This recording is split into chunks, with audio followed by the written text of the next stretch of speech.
तो hello and welcome back everyone to bio class.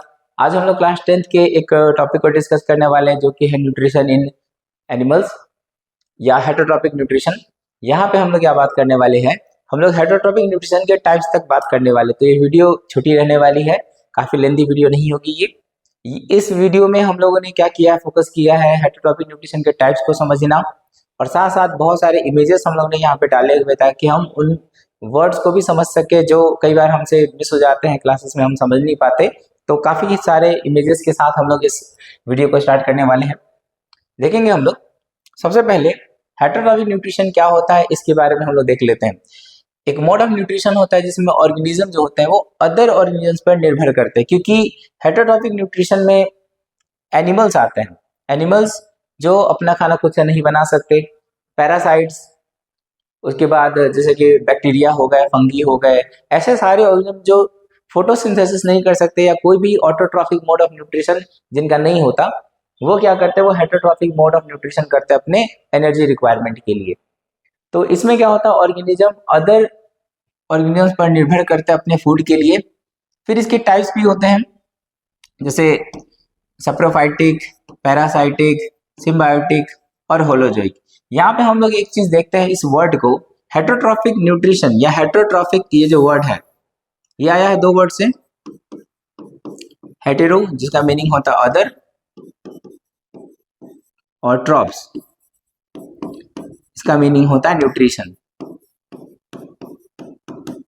तो बिल्कुल ये जो दो वर्ड्स हैं उस चीज को डिफाइन कर रहे हैं। हाँ, ऐसा मोड ऑफ न्यूट्रिशन जहाँ ऑर्गेनिज्म जो होता है अदर पे निर्भर, अदर पे डिपेंडेंट होता है अपने न्यूट्रिशन के लिए। आइए हम लोग एक एक करके इसके टाइप्स को भी समझते हैं। सबसे पहला यहाँ टाइप है सैप्रोफाइटिक न्यूट्रिशन का। सैप्रोफाइटिक न्यूट्रिशन में जो मेन बात है वो ये है, ऑर्गेनिजम्स जैसे कि मशरूम हो गए, जैसे कि ब्रेड मोल्ड हो गया, जिसे हम लोग राइजोपस भी बोलते हैं, मशरूम हो गया, बहुत सारे बैक्टीरिया हो गए या यीस्ट हो गए, ये सब क्या करते हैं, डेड एंड डिकेइंग मैटर पे क्या करते हैं, उगते हैं और अपना भोजन पानी करते हैं। तो सैप्रोफाइटिक न्यूट्रिशन में सड़े गले चीजों पे ऑर्गेनिज्म उगते हैं और अपना न्यूट्रिशन पूरा करते हैं। जनरली ये जो होते हैं फंगी से बिलोंग करते हैं, जैसे कि यहाँ पे देखेंगे हम लोग ब्रेड मोल्ड। अच्छा, एक और चीज, ये मोल्ड का जो स्पेलिंग यहाँ पे है MOLD, ये भी सही है, MOULD ये भी सही है। तो जो लिखे यहाँ पे सब सही है। राइजोपस, मशरूम, यीस्ट और यहाँ पे बैक्टीरिया। यहाँ जो इमेज दिखा रखा है हम लोगों ने एक मशरूम का है। जैसे कि देखेंगे एक मरा हुआ पेड़ का एक टहनी है जिसमें मशरूम उगे हुए हैं। ये क्या करते हैं, अपने डाइजेस्टिव जूसेस को निकालते हैं बाहर, ऑर्गेनिक मैटर को डाइजेस्ट करते हैं बॉडी से बाहर, फिर एब्जॉर्ब कर लेते हैं। तो इनमें और हम में यही फर्क होता है। जो सैप्रोफाइटिक न्यूट्रिशन करने वाले हैं जैसे कि मशरूम, ये अपने फूड को बाहर डाइजेस्ट करते हैं, हम लोग क्या करते हैं, बॉडी के अंदर डाइजेस्ट करते हैं चीजों को। और भी यहाँ पे देखेंगे थोड़ा, एक हम लोगों ने एक यहाँ ना स्लाइड ये तैयार कर रखा है, मशरूम ऐसा कैसे करते हैं। जैसे मान लेते हैं किसी फ्लोर पे, जंगल के फ्लोर पे एक पत्ता गिरा हुआ है, तो मशरूम क्या करते हैं, अपने है ना या रूट्स के जैसे स्ट्रक्चर जो होते हैं, ये हाइफा होता है इनका, कलेक्शन ऑफ हाइफा जो होते हैं वो माइसीलियम कहलाते हैं। ये जो स्ट्रक्चर है इसे हम लोग बोलेंगे हाइफा।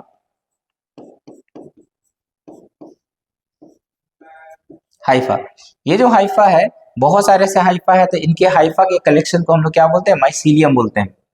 अब देखें ये हाइफा गया, ये हाइफा इस ऑर्गेनिक मैटर को टच कर रहा है, और ये ऑर्गेनिक मैटर के सेल्स है, ये अपने क्या करें, रूट्स यहाँ पे क्रिएट कर रहे हैं एक तरह से, और अपने डाइजेस्टिव जूस, ये ग्रीन वाले डाइजेस्टिव जूस इनमें डाल दे रहे हैं। जिससे क्या होगा, इनको फिर ये अपने एक्स्ट्रा सेलुलर एंजाइम के सहारे क्या करेंगे, इसे पचा डालेंगे, पचा के फिर एब्जॉर्ब करेंगे और बॉडी के अंदर ये क्या करेंगे, ले लेंगे इसको अंदर। ये क्या कर रहे हैं, किसी ऑर्गेनिक मैटर जो कि सड़ा गला सा पत्ता है इसके ऊपर उग रहे हैं और क्या कर रहे हैं, इसको बाहर डाइजेस्ट कर रहे हैं। देख रहे हैं एक्स्ट्रा सेलुलर एंजाइम, इसको बाहर डाइजेस्ट करके फिर अंदर बॉडी के अंदर ये सोख ले रहे हैं। तो ये सैप्रोफाइटिक न्यूट्रिशन होता है। जिन बच्चों को भी नोट्स बनाने होते हैं तो यहाँ पे लिखा हुआ है से कैसे ये ऐसा करते हैं। जैसे कि सैप्रोफाइट्स क्या करते हैं, डाइजेस्टिव जूस निकालते हैं और उसके बाद ये क्या करते हैं, इनटू एनवायरनमेंट, जैसे कि यहाँ पे क्या किया, डाइजेस्टिव जूस निकाले, इसके बाद ये क्या करते हैं, उन सब्सटेंसेस को क्या करते हैं, ब्रेक डाउन करते हैं, मतलब डाइजेस्ट करते हैं, ठीक है। उसके बाद जैसे सिंपल डाइजेशन का मतलब ये होता है किसी कॉम्प्लेक्स फूड को सिंपल फूड में बदलना, ये होता है डाइजेशन का मीनिंग। उसके बाद ये क्या करते हैं, न्यूट्रिएंट्स को एब्जॉर्ब करते हैं अपने सेल मेम्ब्रेन के सहारे। इसके बाद वो क्या करते हैं, broken down into simpler substances form amino acid. अब ये जो भी चीजें जहाँ पे ऑर्गेनिक मैटर इसमें है, इसको ये क्या करते हैं, अमीनो एसिड मतलब प्रोटीन को डाइजेस्ट करके, फैटी एसिड्स फैट को डाइजेस्ट करके, और एंड शुगर जो कार्बोहाइड्रेट उनको डाइजेस्ट करके कन्वर्ट कर लेते हैं, जो कि सिंपल फॉर्म है इनका। इसके बाद this composites pass through the mycelium complex. Mycelium complex का मतलब होता है ऐसे बहुत सारे हाइफा, ये सब हाइफा है, हाइफा के कलेक्शन को हम लोग क्या बोलते हैं, ये जो हाइफा का कलेक्शन है इसको हम लोग क्या बोलते हैं, माइसीलियम बोलते हैं। तो इसी से क्या करते हैं, कलेक्ट होके चले जाते हैं और जबकि मेन बॉडी तक, और वहां पे उनका ग्रोथ एंड डेवलपमेंट होता है। तो आई थिंक ये बात आपको समझ में आ गया होगा। तो आगे बढ़ते हैं हम लोग। अब यहाँ पे हम लोग एक देखेंगे इंटरेस्टिंग सा न्यूट्रिशन का तरीका, पैरासाइटिक न्यूट्रिशन। यहाँ पे क्या होता है, पैरासाइटिक न्यूट्रिशन में ऑर्गेनिज्म जो होते हैं वो किसी दूसरे ऑर्गेनिज्म के बॉडी के या तो अंदर या तो ऊपर रहते हैं। जैसे कि यहाँ एक एग्जांपल हमने दे रखा है, यहाँ पे ये एक टिक है, ये टिक है जो कि यहाँ पे दे रखा है हम लोग ने एग्जांपल में, टिक है ये, हम लोग ने भी टिक ही किया यहाँ पे। ये एक टिक है जिसे हम लोग अपनी भाषा में, हम लोग के देहात में बोलते हैं, हम लोग अठैल बोलते हैं, जिसके 8 पैर है। तो इसके 8 लेग्स होते हैं या अपेंडेजेस होते हैं, जो कि बायो में हम लोग हायर क्लास में पढ़ेंगे। से इंसेक्ट्स के भी बहुत सारे इंसेक्ट ऐसे जिनके 3 पेयर अपेंडेजेस होते हैं, किसी के 4 पेयर अपेंडेजेस होते हैं, तो ये इनके 4 पेयर्ड अपेंडेजेस होते हैं। तो ये जो टिक है ये क्या है, एक पैरासाइट है, तो पैरासाइटिक न्यूट्रिशन करने वाला है। तो होता इसमें ये है, ये हेटेरोटॉपिक मोड ऑफ न्यूट्रिशन है जिसमें ऑर्गेनिज्म मतलब कि जो पैरासाइट, हमारे केस में ये टिक, ये क्या करता है किसी दूसरे ऑर्गेनिज्म, जैसे कि ये डॉग है, ये जो डॉग है फिलहाल इस पैरासाइट का क्या है, तो होस्ट है। ये जो डॉग है इस पैरासाइट का क्या है, होस्ट है। क्योंकि इसकी बॉडी के ऊपर रह के ये जो टिक है ब्लड सक करता है और अपना भोजन पानी करता है, और इस डॉग को क्या कर रहा है, नुकसान कर रहा है। इसमें होता क्या है, 2 ऑर्गेनिज्म जो है, जैसे कि एक पैरासाइट हो गया और दूसरा होस्ट हो गया। तो हम लोग यहाँ लिखते हैं, एक है पैरासाइट और दूसरा है होस्ट। यहाँ पे होता क्या है, पैरासाइट को तो फायदा पहुंचता है लेकिन होस्ट को क्या पहुंचता है, हार्म होता है या नुकसान होता है। इसीलिए फायदे के लिए हम लोग प्लस और यहाँ पे नुकसान के लिए हम लोग माइनस रिप्रेजेंट किया। और भी सारे पैरासाइट्स है जैसे कस्क्यूटा, अमरबेल, राउंड वर्म्स जो कि बच्चों के पेट में हो जाता है, टैपवर्म, उसके बाद लाइस, ढील, ये सब क्या है, पैरासाइट्स है। कुछ हम लोगों ने यहाँ पे पिक्चर दे रखे हैं जिससे हम लोग और समझ सके इन ऑर्गेनिजम्स को। तो आइए देखते हैं। हम लोगों ने यहाँ पे कुछ पैरासाइट्स के एग्जाम्पल दे रखे हैं। जैसे ये जो एग्जाम्पल है यहाँ पे फिलहाल, ये है कस्क्यूटा का, कस्क्यूटा का ये एग्जाम्पल है। ये है राउंड वर्म का, ये एक राउंड वर्म है। ये जो है एक टैपवर्म है, ये टैपवर्म का, ये रियल इमेज है टैपवर्म का। ये भी एक राउंड वर्म का रियल इमेज है, ये हम लोगों ने अभी देखा थोड़ी देर पहले। ये क्या है, टिक है। यहाँ पे दिख रहे हैं हम लोग, यहाँ पे इसके 1 2 3 4, ये 4 पैर है इसके। बस इमेज क्लियर रहे इसलिए हम लोग हटा देते हैं इसके। ये टिक है, राउंड वर्म, और ये है सभी का कस्क्यूटा, अमरबेल जिसे हम लोग बोलते हैं। ये क्या करते हैं, ये एक प्लांट होता है लेकिन नॉन ग्रीन होने की वजह से ये क्या करते हैं, दूसरे ग्रीन प्लांट्स के ऊपर जाके चिपक जाते हैं और उनकी बॉडी से अपने रूट्स क्रिएट करते हैं और उनकी बॉडी से अपना न्यूट्रिशन चुराते हैं। तो ये क्या है, ये सभी एग्जांपल है किस के, पैरासाइटिक न्यूट्रिशन के, और इन सभी को हम लोग बोलते हैं पैरासाइट्स। ऑर्गेनिजम्स को बोलते हैं पैरासाइट और इनके मोड ऑफ न्यूट्रिशन को हम लोग बोलते हैं पैरासाइटिक न्यूट्रिशन। इसके बाद हम लोग बात करते हैं यहाँ पे एक और इंटरेस्टिंग न्यूट्रिशन का तरीका है जिसे बोलते हैं हम लोग सिम्बायोटिक रिलेशनशिप। सिम्बायोटिक रिलेशनशिप में क्या होता है, यहाँ पे 2 ऑर्गेनिजम्स इन्वॉल्व होते हैं। यहाँ पे क्या होते हैं, 2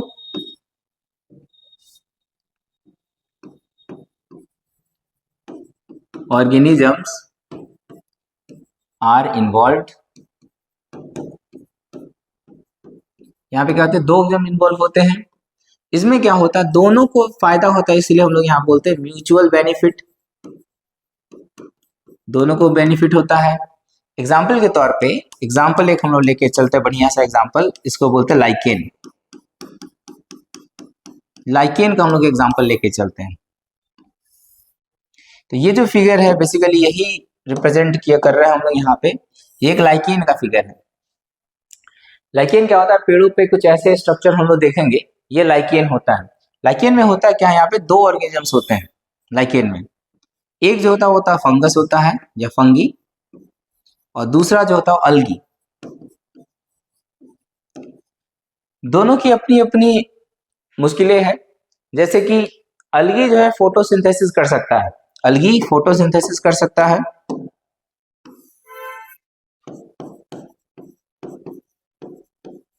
अलगी फोटोसिंथेसिस कर सकता है, लेकिन दिक्कत क्या है, इसके पास रूट्स नहीं है, जिसकी वजह से क्या होता है, ये एक जगह टिक नहीं सकता।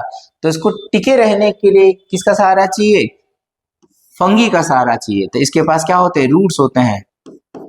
तो इस वजह से क्या होता है, यहाँ पे दोनों में कुछ एक्सचेंज होता है। दोनों में क्या एक्सचेंज होता है, तो ये क्या करता है, फंगी क्या करता है, अलगी को शेल्टर देता है,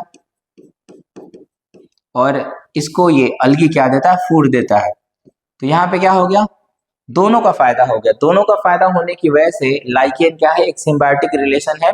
किस किस के बीच में, तो एक अलगी और एक फंगी के बीच में एक सिम्बायोटिक रिलेशन है। और भी यहाँ हम लोग दूसरी चीजों को देखते हैं, यहाँ पे और भी कुछ एग्जाम्पल है हम लोग के पास। जैसे कि ये एक अच्छा खासा एग्जाम्पल है, देखेंगे सभी को यहाँ पे क्या होता है। यहाँ ना हम लोगों ने दो चीजों के बीच में सिम्बायोटिक रिलेशनशिप बताया है। ये जो एक प्लांट यहाँ पे सभी को दिखाई दे रहा होगा, इसे हम लोग युक्का प्लांट बोलते हैं, YUCCA, युक्का प्लांट। ये जो युक्का प्लांट है, इसको पोलिनेशन के लिए एक मॉथ होता है, उस पर डिपेंड करना पड़ता है।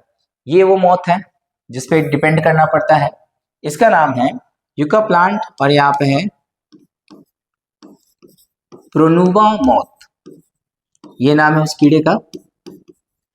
अब दोनों में फायदा क्या होता है, दोनों में किस चीज का फायदा होता है, तो देखेंगे युक्का प्लांट जो होता है प्रोनुबा मॉथ को क्या देता है, न्यूट्रिशन, खाने पीने की चीजें, नेक्टर दे देता है। नेक्टर, नेक्टर का मतलब यहाँ पे समझेंगे हम लोग क्या, फूड, फ्लावर का रस, नेक्टर। तो इसको क्या मिल गया, प्रोनुबा मॉथ को युक्का प्लांट से फूड मिल गया। साथ ही साथ उसको जो इसके बच्चे हैं, उसको यहाँ पे अंडा देने का जगह, मतलब इसको अंडा देने का जगह मिल जाता है इसके अंदर। तो नेक्टर के साथ साथ इसे मिलता है शेल्टर, शेल्टर भी मिल गया। अब ये जो प्रोनुबा मॉथ है, वो बदले में इसे क्या करता है, इसे पॉलिनेट कर देता है, तो पॉलिनेशन। तो यहाँ पे क्या हुआ, यहाँ पे दो ऑर्गेनिज्म्स के बीच में एक ऐसा रिलेशनशिप है जहाँ पे दोनों को फायदा हो रहा है। ये जो कीड़ा है, इसको अपने अंडे देने का जगह मिल जा रहा है, साथ साथ इसको नेक्टर मिल जा रहा है, फूलों का रस पीने को मिल जा रहा है। अब इस प्लांट के पॉलिनेशन के लिए ये हेल्प कर दे रहा है, तो दोनों को फायदा है इसमें। तो this is also again a symbiotic relationship between yucca plant and Pronuba moth. Next example हम लोग देखेंगे, यहाँ पे एक बड़ा कॉमन एग्जाम्पल है। हम लोग ने बगुला देखा होगा और भैंस देखे होंगे। होता क्या है, भैंस का शरीर काफी बड़ा होता है, हम लोग की तरह वो हाथ पैर ना अपनी बॉडी को एडजस्ट करने में यूज नहीं कर सकते या स्क्रैच करने में यूज नहीं कर सकते। तो भैंसों की बॉडी पे भी ना वही जो हम लोग ने थोड़ी देर पहले देखा था, टिक। तो टिक जो होते हैं काफी परेशान करते हैं भैंसों को। ये जो बगुले होते हैं, इनको फ्री में खाना मिल जाता है, और जो भैंस है इसे राहत मिल जाता है। तो यहाँ पे हम लोग एक चीज बना के देखेंगे, यहाँ पे कैसे हम लोग इसको बना सकते हैं। जैसे ये जो क्रेन है, ऐसे हम लोग कर लेते हैं। क्रेन जो होता है वो बगुले को क्या देता है, तो रिलैक्सेशन, रिलैक्सेशन। और जो बफेलो जो होता है, इसके शरीर पे जो टिक होते हैं, वो क्रेन का क्या बन जाता है, फूड, खाना बन जाता है। तो दोनों के बीच में अगेन क्या है, एक म्यूचुअल बेनिफिट वाला रिलेशनशिप है। तो ऐसे रिलेशनशिप को हम लोग क्या बोलते हैं, सिम्बायोटिक रिलेशनशिप। अगेन यहाँ पे देखेंगे एक और चीज, ये भी एक एग्जांपल है सिम्बायोटिक रिलेशनशिप का। इसमें जो हम लोगों ने दिखा रखा है वो दो यहाँ पे और जो हम लोग दिखा रखे हैं, ये जो मछली है इसे हम लोग बोलते हैं क्लाउन फिश। इसे हम लोग बोलते हैं क्लाउन फिश। और ये जो टेंटिकल्स निकले हुए स्ट्रक्चर है सी के अंदर, इसे हम लोग बोलते हैं सी एनेमोन। जो बायोडायवर्सिटी चैप्टर में हम लोग पढ़ेंगे, सी एनेमोन जो होता है ये एक सिलेंट्रेटा ग्रुप से बिलोंग करता है। सिलेंट्रेटा ग्रुप से बिलोंग करता है। यहाँ पे क्या होता है, सिलेंट्रेटा ग्रुप में क्या होते हैं, इनके जो टेंटिकल्स होते हैं, भले यहाँ वो अच्छे से दिख नहीं रहे होंगे, लेकिन सिलेंट्रेटा ग्रुप में जो टेंटिकल्स इसके पास होते हैं उसमें क्या होते हैं, कुछ कांटे होते हैं। ये कांटे क्या करते हैं, इसे प्रोटेक्ट करते हैं। इस मछलियों को उतना हार्म नहीं करते, लेकिन इनको जो खाने आ रहे होते हैं, स्टिंगिंग सेल्स होते हैं इनमें, तो इनको जो खाने आ रहे होते हैं क्लाउन फिश को, उससे क्या करता है, ये जो सी एनेमोन है बचा देते हैं। बदले में सी एनेमोन को क्या मिलता है, तो सी एनेमोन को इसकी बॉडी से जो म्यूकस का लेयर है उसकी बॉडी से बहुत सारे गंदगी चिपक जाते हैं जो इसके खाने बनते हैं। तो यहाँ पे होता क्या है दोनों के बीच में, यहाँ देखेंगे हम लोग,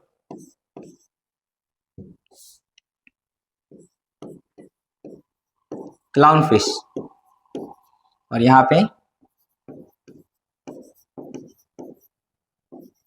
सी एनेमोन। होता क्या है, तो क्लाउन फिश को सी एनेमोन से क्या मिल जाता है, शेल्टर या प्रोटेक्शन बोल देते हैं। प्रोटेक्शन इन्वेडर से, इसको खाने वाले मछलियों से। और सी एनेमोन को क्लाउन फिश से क्या मिल जाता है, तो फूड मिल जाता है, फूड, जो कि क्लाउन फिश का वेस्ट होता है लेकिन इसके लिए खाना होता है। तो दोनों के बीच में अगेन हम लोग ने देखा क्या, एक म्यूचुअल बेनिफिट का रिलेशनशिप है। सी एनेमोन से इसको सुरक्षा मिल गया और इससे इसको खाना मिल गया, क्योंकि ये एक जगह टिके रहते हैं, स्टेशनरी होते हैं और ये एनिमल किंगडम से बिलोंग करते हैं। सी एनेमोन एनिमल किंगडम से बिलोंग करते हैं और ये जो है ये भी एनिमल किंगडम ही है, ये भी मछलियां एनिमल है, ये भी एनिमल ही है। तो अगेन हम लोग ने यहाँ देखा क्या, इन दोनों के बीच में क्या है, एक म्यूचुअल रिलेशनशिप है जहां दोनों को एक दूसरे से फायदा हो रहा है। तो आई थिंक सबको समझ में आया होगा सिम्बायोटिक रिलेशनशिप। आगे हम लोग बढ़ते हैं, हम लोग यहाँ पे अब एक इम्पोर्टेंट न्यूट्रिशन का टाइप देखते हैं जिसे बोलते हैं होलोजोइक न्यूट्रिशन। होलोजोइक न्यूट्रिशन इसलिए इम्पोर्टेंट है क्योंकि हम लोग इसके अंदर आते हैं, हम लोग का तरीका है होलोजोइक न्यूट्रिशन। हम लोग खाना पीना जो करते हैं वो होलोजोइक न्यूट्रिशन से करते हैं। ओके, तो यहाँ हम लोगों ने एक पिक्चर दिखा रखा अमीबा का, ये एक रियल इमेज है अमीबा का। हम लोग जानते हैं ये एक प्रोटोजोआ है और इसके पास एनिमल लाइक खूबियां है। जैसे इसके जो सबसे एक्सटर्नल मेम्ब्रेन है, ये जो एक्सटर्नल मेम्ब्रेन है ये किस चीज के है, तो सेल मेम्ब्रेन है, कोई सेल वाल नहीं है इसके पास। यहाँ जो भी खाली जगह दिखाई दे रहे हैं ये वैक्यूल्स है, क्योंकि हम लोग की तरह इसके पास किडनी नहीं है। तो इसमें जितने भी ऑस्मो रेगुलेशन या फूड कैप्चरिंग या स्टोरेज का काम है वैक्यूल्स में होना है, इसीलिए इनके पास वैक्यूल्स होते हैं। थोड़ी देर बाद हम लोग देखेंगे ये कैसे फूड को कैप्चर करता है। फिलहाल के लिए हम लोग यहाँ पे देखेंगे हेटरोट्रॉफिक न्यूट्रिशन में, सॉरी होलोजोइक न्यूट्रिशन में होता क्या है। यहाँ पे अगर आसानी से हम लोग बात करें तो होता क्या है, एक हेटरोट्रॉफिक न्यूट्रिशन का टाइप है जहां पे हम लोग क्या करते हैं, सॉलिड और लिक्विड फूड को क्या करते हैं, पहले तो हम लोग क्या करते हैं इसे यहाँ पे डेफिनेशन क्लियरली नहीं लिखा हुआ है, तो एक मिनट हम लोग यहाँ पे सुधार थोड़ा करेंगे। A type of heterotrophic nutrition that involve consuming solid और liquid food and then breaking it down and absorbing it into the body. ठीक है, ये भी चलेगा डेफिनेशन। हम लोग यहाँ पे क्या लिख सकते हो हम बताते हैं, द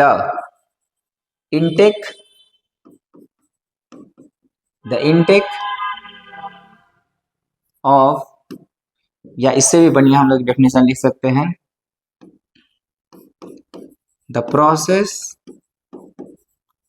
ऑफ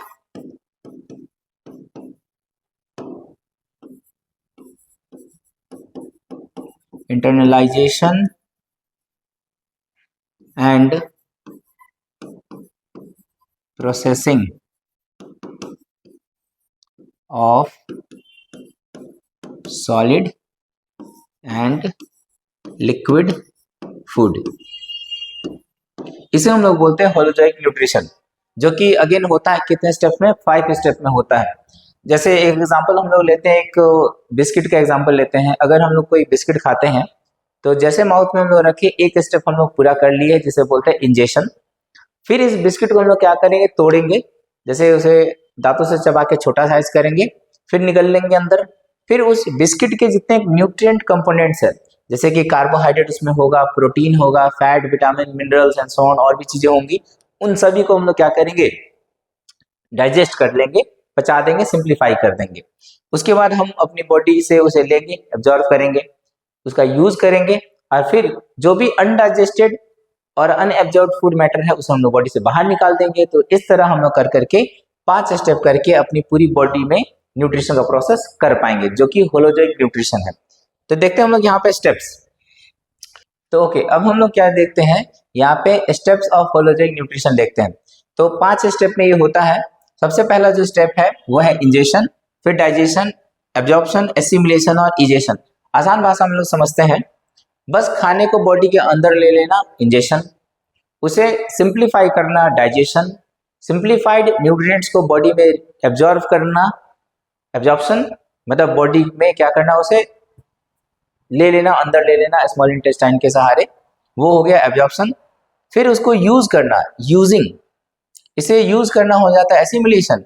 और जो चीजें हम बॉडी में डाइजेस्ट नहीं कर पाए या एब्जॉर्ब नहीं कर पाए उसे बॉडी से बाहर निकाल देना क्या कहलाता है, इजेशन। तो आई थिंक सबको समझ में आया हो से ये जो स्टेप्स है होलोजोइक न्यूट्रिशन के, ये कौन कौन से हैं। अब हम लोग आगे बढ़ते हैं लास्ट स्लाइड पे। ये है न्यूट्रिशन इन अमीबा। हम लोग को पता है अमीबा जो होता है वो एक एनिमल लाइक फीचर्स दिखाता है। तो इसके सेल मेम्ब्रेन जो होते हैं वो काफी सेंसिटिव होते हैं। इस सेल मेम्ब्रेन में हम यहाँ पे एक चीज बनाना चाहेंगे। यहाँ पे अगर ये मान लेते हैं अमीबा है, ये इसका न्यूक्लियस, और यहाँ पे कोई फूड पार्टिकल है, मान लेते हैं यहाँ पे कोई फूड पार्टिकल है, ये क्या आता है, फूड पार्टिकल है।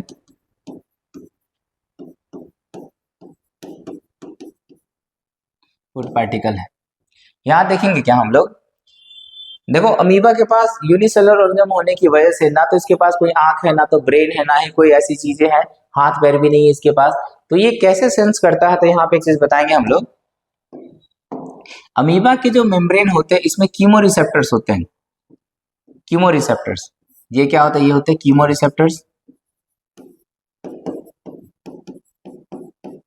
कीमो रिसेप्टर्स का मतलब है ये क्या कर सकते हैं, किसी भी ऑर्गेनिज्म के द्वारा अगर किसी जैसे केमिकल, जिसके हर जैसे फूड पार्टिकल है तो उसके पास कोई ना कोई तो केमिकल होगा, तो उस केमिकल को क्या करेगा, वो इन्वायरमेंट में रिलीज करता है केमिकल सिग्नल के फॉर्म में।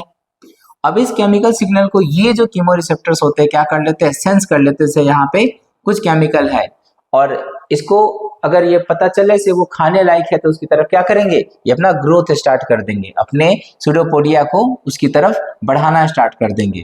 इस तरह वो क्या करते हैं, डिस्टिंग्विश कर पाते हैं से सामने वाला जो है वो कोई फूड है या कोई ऐसा जीव है या ऐसा ऑर्गेनिज्म है जो हम ही को खा जाए, मतलब अमीबा। तो इस तरह वो अपने प्रे और प्रेडेटर को अंतर कर पाता है। ओके, आते हैं हम लोग इस टॉपिक पे दोबारा। तो होता है क्या, अमीबा को जैसे ही फूड पार्टिकल सेंस होता है ये अपने सूडोपोडिया को बढ़ाता है, उसे इंगल्फ कर लेता है। इंगल्फ करने के बाद जो वो स्ट्रक्चर बनाता है, ये जो स्ट्रक्चर बनाया इसने, इसको हम लोग बोलते हैं फूड वैक्यूल।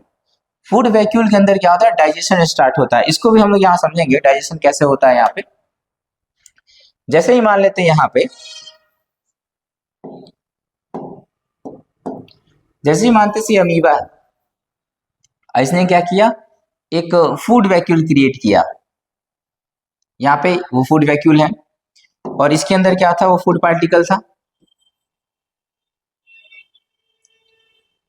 तो अगेन अमीबा एक यूनिसेलुलर ऑर्गेनिज्म है, इसके पास कोई डाइजेस्टिव ग्लैंड्स नहीं है, ना ही कोई ऐसा ऑर्गन जो डाइजेस्टिव जूस निकाल सके। तो ये करता क्या है, अपने सेल ऑर्गेनेल का यूज करता है, जिसे हम लोग बोलते हैं लाइसोसोम।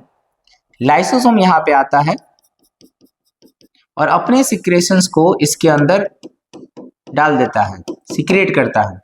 सिक्रेशंस की वजह से क्या होता है, ये जो फूड पार्टिकल है, हम लोग थोड़ा जूम करेंगे यहाँ पे, ये जो फूड पार्टिकल है हमारा, इस सिक्रेशंस की वजह से क्या होता है, ब्रेक कर जाते हैं।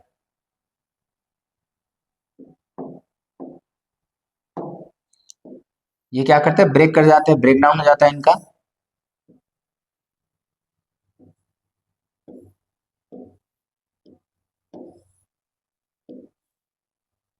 तो यहाँ पे हम लोग देख रहे होंगे ये जो फूड पार्टिकल है ब्रेक कर गए।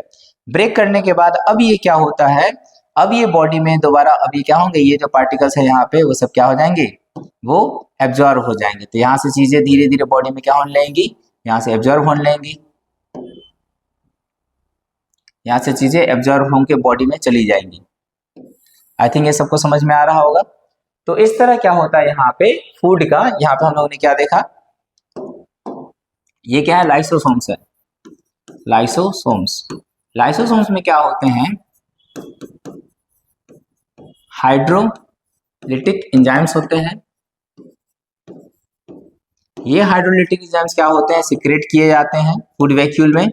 फूड वैक्यूल में खाने का डाइजेशन होता है, उसके बाद ये क्या कर लिए जाते हैं, एब्जॉर्ब कर लिए जाते हैं। आई थिंक ये बात सबको समझ में आ गया होगा। क्योंकि इनके पास कोई डाइजेस्टिव जूस है नहीं, तो ये क्या करते हैं, लाइसोसोम के सहारे ये डाइजेशन वाला पार्ट कर पाते हैं। आते हैं हम लोग टॉपिक पे।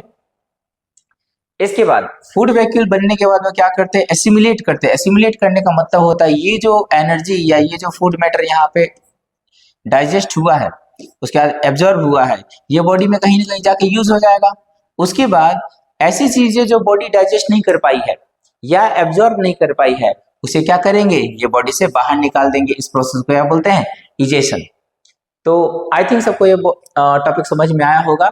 तो ये हमारा एक छोटा सा वीडियो था जिसमें हम लोगों ने क्या किया है, हेटरोट्रॉफिक न्यूट्रिशन इन एनिमल्स, इसे हम लोगों ने क्या किया, काफी डिटेल में बात किया। अगले वीडियो में हम लोग बात करने वाले हैं हेटरोट्रॉफिक न्यूट्रिशन इन ह्यूमंस, मतलब हम लोग अपनी बॉडी में जो न्यूट्रिशन करते हैं उसको हम लोग काफी डिटेल में देखने वाले हैं, जिसमें हम लोग सारे पार्ट्स को कवर करेंगे, एलिमेंट्री कैनाल के सभी हिस्सों को, एसोसिएटेड ग्लैंड्स को, सारे एंजाइम्स को, और फूड के कौन सा पार्ट किसमें ब्रेकडाउन होता है, इन सभी को। Till then have a nice day everyone, thank you for watching this video, hope you like the video, any suggestions do comment and we will try to improve ourselves. Thank you everyone.